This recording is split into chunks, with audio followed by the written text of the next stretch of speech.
Dr. Tseng, thank you so much for speaking with me. Thank you for having me. Flu season's coming up. We're in the middle of a pandemic. What is the first thing that the public needs to know? Well, the public needs to know that the flu vaccine works. For the last several years, CDC has looked into the study and proven, without a shadow of doubt, that you can prevent hospitalizations up to 37%. And if you do get admitted, you reduce your chances of ending up in an intensive care unit by 82%. I believe it's 40 to 60% efficacy based on year.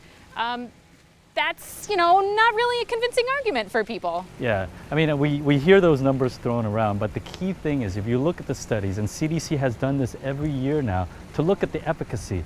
That's why I said that if you have been vaccinated, you can reduce your chances of ending up in a hospital. But more importantly, even if you do come in for a flu-like infection, if you've been vaccinated, it drops your chances of ending up in the intensive care unit or even dying from the disease by up to 82%. On top of that, you can also prevent yourself from spreading it to someone who's older or younger, who are more vulnerable. And that's really what we want. Protect yourself, but to protect your family as well. How are you actually going to spread that message that results in people actually coming in at a time when people are scared to come in? I guess the best example is this.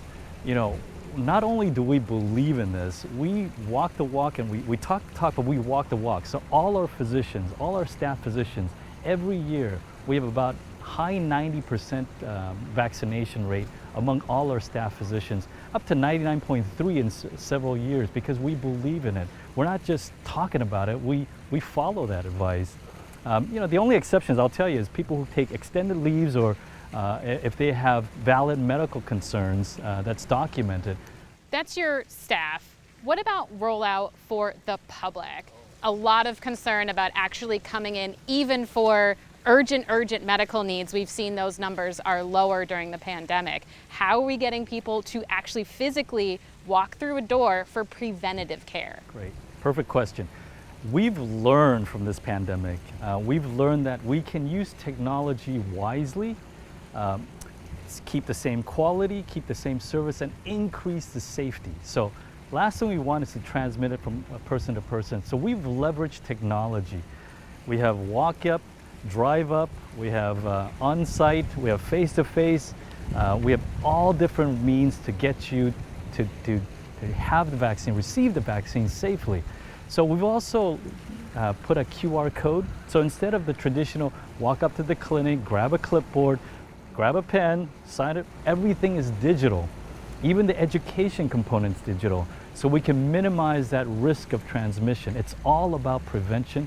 It's all about making sure that you don't get sick and that we help you get what you need to keep you healthy, keep you and your family healthy. Why is it more important to get it during the COVID-19 pandemic? If you think about it that way, meaning if you get flu and you get damage in the lungs for flu, you are more susceptible for other viruses, not just COVID alone, but all the other lung diseases. There are tens of thousands of people in San Diego County who have previously tested positive for COVID-19. Should they be getting the vaccine? Yes, absolutely, they should be. Now there is an exception. When you have COVID, if you're active with COVID, that is an exception because we don't want you to transmit the virus to other people as well.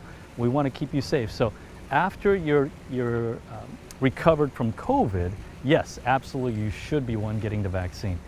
It's very important because we know COVID has some lasting effects in the lungs, so you don't want to damage your lungs further. You want to make sure you prevent from getting infections.